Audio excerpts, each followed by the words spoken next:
Hey everyone, and welcome back to the channel.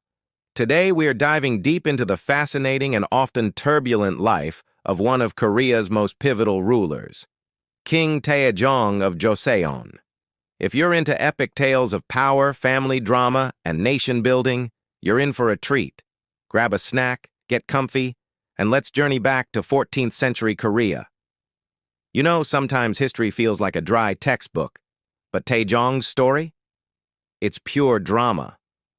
Born Bang-won, he wasn't destined for the throne initially. He was the fifth son of Seong, who would later become King Taejong, the founder of the Joseon Dynasty. Imagine growing up in a world where your father is a brilliant general, overthrowing an old dynasty and starting a new one. That's the kind of high-stakes environment young Bang-won lived in. He was incredibly intelligent, charismatic, and a skilled warrior, but he also had a fiery ambition that would shake his family to its core.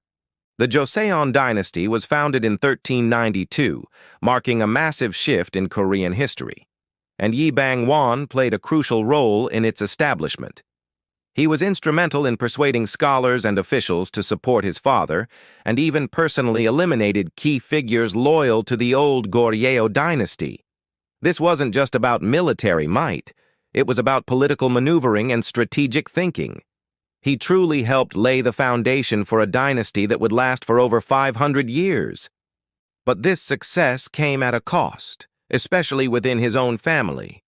The early years of Joseon were fraught with instability. His father, King Taejong, faced rebellions and internal conflicts, and then came the first strife of the princes. This is where things get really intense. King Taejong initially favored his youngest son, Bang-seok, as the crown prince, largely influenced by his second wife, Queen Sindeok, and the powerful minister Jong Do-jeon. Bang-won, despite his significant contributions to the founding of Joseon, was completely bypassed. Can you imagine the frustration? Feeling like you did all the heavy lifting only to be overlooked for someone younger and less experienced? Bang-won wasn't one to sit idly by. He believed Jong Do-jeon and his faction were threatening the stability of the new kingdom and actively trying to weaken the power of the royal family. In 1398, he launched a coup, eliminating Jong Do-jeon and Bang-seok. It was a brutal act, driven by a mix of political necessity and personal ambition. This event sent shockwaves through the royal family and completely shattered King Taejong's spirit. His father even abdicated in anger and sorrow, leading to a brief and complicated succession. After a short and troubled reign by his older brother, Bang-gwa, King Jongjong, Bang-won eventually ascended to the throne in 1400. Becoming King Taejong. This marked the beginning of one of Joseon's most transformative reigns. He knew that for Joseon to truly flourish, the monarchy needed to be strong and centralized. He was determined to prevent future challenges from powerful factions or ambitious relatives, and he wasted no time in implementing significant reforms. One of his most impactful changes was the abolition of the private armies held by powerful nobles and royal relatives. For centuries, these private armies had been a source of constant instability, allowing powerful individuals to challenge the central government. Taejong confiscated these forces, integrating them into the national army. This single act drastically reduced the power of the aristocracy and solidified royal authority. Imagine the courage it took to challenge such entrenched power structures. He also focused heavily on strengthening the central government's administrative capacity. He established the six-ministry system, directly subordinating major governmental departments to the king. This bypassed the powerful state council and allowed the monarch to exercise much more direct control over national affairs.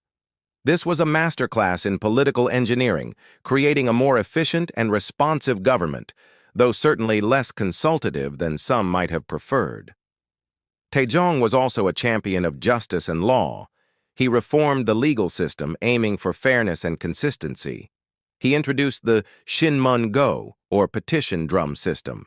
If citizens felt they had been wronged, they could beat a drum outside the palace to request a direct audience with the king. How incredible is that?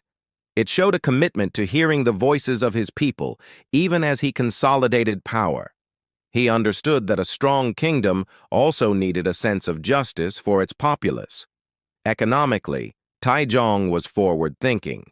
He conducted a nationwide land survey to ensure accurate tax collection and prevent exploitation by local powerful families. He also promoted commerce and the use of currency, although these efforts faced challenges in a predominantly agrarian society. He understood that a stable economy was fundamental to a powerful nation. He also recognized the importance of infrastructure, undertaking projects to improve roads and waterways, facilitating trade and communication across the kingdom. Culturally, Taejong's reign saw a period of stabilization after the turmoil of the dynasty's founding. He supported Confucianism as the state ideology, which emphasized loyalty, filial piety, and a meritocratic bureaucracy. He established institutions for learning and encouraged the development of a strong scholarly class, which would become the backbone of Joseon's administration for centuries. He believed that a strong nation was also a cultured one. But despite his incredible achievements, Taejong's reign was not without its darker moments. His ambition and determination, while beneficial for the state, led to further tragic family conflicts. He had 4 sons, and the succession wasn't simple. He forced his eldest son, Yi Jae, Prince Yangnyeong, to abdicate from the position of crown prince due to his unconventional behavior and lack of interest in royal duties. He then chose his 3rd son, Yi Do, as the new crown prince. This Yi Do would later become the legendary King Taejong the Great, a Golden Age monarch known for creating the Korean alphabet, Hangul. Taejong's decision, though difficult, ultimately set Joseon on a path to unprecedented cultural and scientific flourishing. It showed his ruthless pragmatism, choosing the most capable heir, even if it meant more family strife. So how do we sum up King Taejong? He was a complex figure, a visionary leader who solidified the foundations of a powerful dynasty, but also a ruthless pragmatist who made incredibly difficult and often brutal decisions to achieve his goals. He was a father who had to make heart-wrenching choices about his own children and a king who brought unprecedented stability to his nation. His legacy is undeniable. He laid the groundwork for the 500-year Joseon Dynasty, creating a strong centralized state and paving the way for the golden age that would follow under his son, King Taejong. His story reminds us that history is rarely black and white.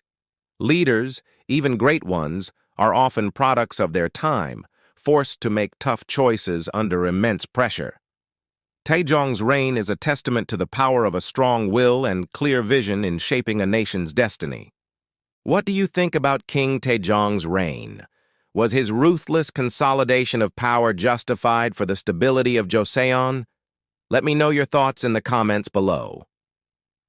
If you enjoyed this deep dive into Korean history, please hit that like button, subscribe for more historical content, and don't forget to ring the notification bell so you don't miss our next video. Thanks for watching, and I'll see you in the next one.